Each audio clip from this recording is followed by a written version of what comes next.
Bonjour à tous, bonjour à vous, j'espère que vous allez super bien. Moi, c'est Docteur Audrey Moncam et aujourd'hui, nous allons parler des hémorroïdes. Alors, avant tout, si vous êtes là, c'est que vous êtes intéressé par ce que nous faisons en termes de contenu.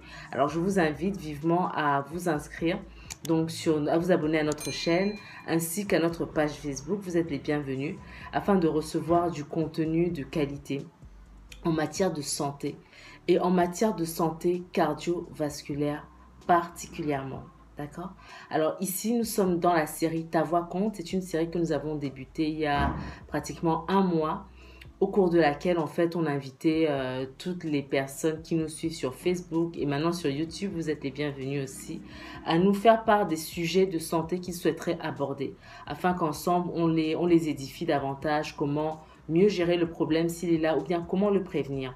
Et aujourd'hui, nous remercions particulièrement Ibrahim Sadjo ainsi que Cindy Raïssa, merci à vous, d'avoir posé des questions sur les hémorroïdes.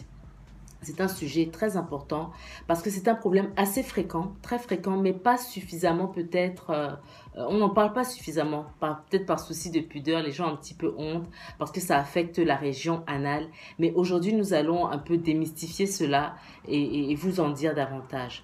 Alors, il faut savoir qu'au niveau de la région anale, il y a des veines. Et ces veines, pendant la défécation, d'accord, quand on va aux toilettes, elles vont se dilater. Ok. Maintenant, on parle d'hémorroïdes quand cette dilatation, elle est permanente. Quand vous avez une dilatation permanente de ces veines-là, c'est là qu'on parle d'hémorroïdes. Et en général, ça fait une boule au niveau des efforts de poussée lors de la défécation. Ok. Si cette boule commence à être douloureuse, voire à saigner, nous sommes en plein dans ce qu'on appelle la crise hémorroïdaire. Ok. Donc, que ce soit déjà au niveau, au moment où vous avez la boule ou même au niveau des crises hémorroïdaires, il faut rapidement voir un médecin et notamment un gastro-entérologue.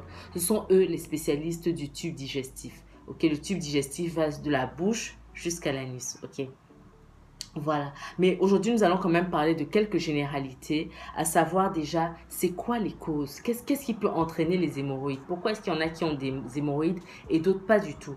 Premièrement, l'une des causes les plus fréquentes, en fait, c'est les causes génétiques. Il faut savoir qu'il y a des prédispositions génétiques. Il y a des familles où, voilà, le papa a eu les hémorroïdes, les parents ont eu les hémorroïdes, les enfants aussi, etc. C'est possible. D'accord? Il y a l'alimentation. Une alimentation trop épicée, ok, trop riche en épices, trop de consommation de café, de thé, les gros fumeurs, les personnes qui consomment beaucoup d'alcool s'exposent à développer des hémorroïdes, sont plus prédisposées à avoir ce genre de problème. La sédentarité, le fait de garder longtemps la même position, couchée, assise, debout, tout ça peut entraîner des hémorroïdes. Il y a l'accouchement, d'accord, la grossesse, l'accouchement, parce qu'en général, l'utérus fait pression sur l'anus, d'accord, et pendant les efforts d'accouchement, pendant les poussées lors de l'accouchement, il y a aussi, voilà, toutes sortes d'efforts qui sont faits au niveau, des efforts de poussée qui sont faits au niveau de la région anale, en tout cas, voilà, cette sphère-là et tout. Et ça peut donc entraîner des hémorroïdes. La déshydratation aussi va entraîner des irritations au niveau de la muqueuse anale qui peut favoriser les hémorroïdes et toutes les maladies du tube digestif et du foie aussi sont susceptibles d'entraîner ce genre de soucis. Alors, comment traiter les hémorroïdes? C'est une question qui nous est revenue assez souvent. Comment traiter les hémorroïdes? Alors, le traitement consiste en plusieurs paliers. Il y a les médicaments, d'accord? Notamment des gels, en fait, des crèmes que l'on applique au niveau de la région anale pour pouvoir, voilà, lutter contre cette dilatation. Si ce n'est pas suffisant, on peut administrer ce qu'on appelle des vénotoniques. Donc, ce sont des médicaments justement qui vont permettre de diminuer, n'est-ce pas, la taille des veines, d'accord, de limiter la dilatation veineuse. Et vraiment, dans les situations les plus extrêmes, il faut carrément recourir à la chirurgie. Ok. Mais avant tout, l'hygiène de vie, une fois de plus, revient et est essentielle pour lutter contre non seulement la survenue des hémorroïdes, mais aussi pour les personnes qui ont déjà des hémorroïdes, la survenue des crises hémorroïdaires. Et en quoi cela consiste? Premièrement, l'exercice physique. On revient dessus. L'exercice physique est très important pour pouvoir lutter contre cela. D'accord? Parce que ça va permettre de renforcer la muqueuse anale. D'accord? De renforcer la musculature anale plutôt. Voilà. Deuxièmement, il faut avoir une alimentation saine, riche en fibres.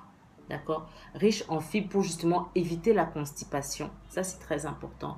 Éviter les épices, éviter l'alcool, ne fumez pas, d'accord? On retourne un petit peu à la prévention cardiovasculaire. Mais vous voyez que tous ces conseils-là, en fait, cette hygiène de vie saine-là, cette hygiène de vie saine, en fait, semble être en fait le premier médicament. Ok? Et ensuite, il y a prendre correctement soin de cette région anale, c'est-à-dire éviter les produits irritants, les savons trop acides ou bien du papier toilette trop rigide qui peut irriter la muqueuse anale. Boire beaucoup d'eau, ça c'est très très très important pour pouvoir éviter la déshydratation et voilà. Donc, j'espère que vous avez été édifiés. J'espère avoir répondu à vos différentes questions. Si tel est le cas, je vous invite encore, pour ceux qui n'ont pas encore liké, à liker. Envoyez-moi des pouces, des pouces et des pouces. Partagez massivement pour édifier le plus grand nombre. Et on se dit à très vite pour une prochaine vidéo.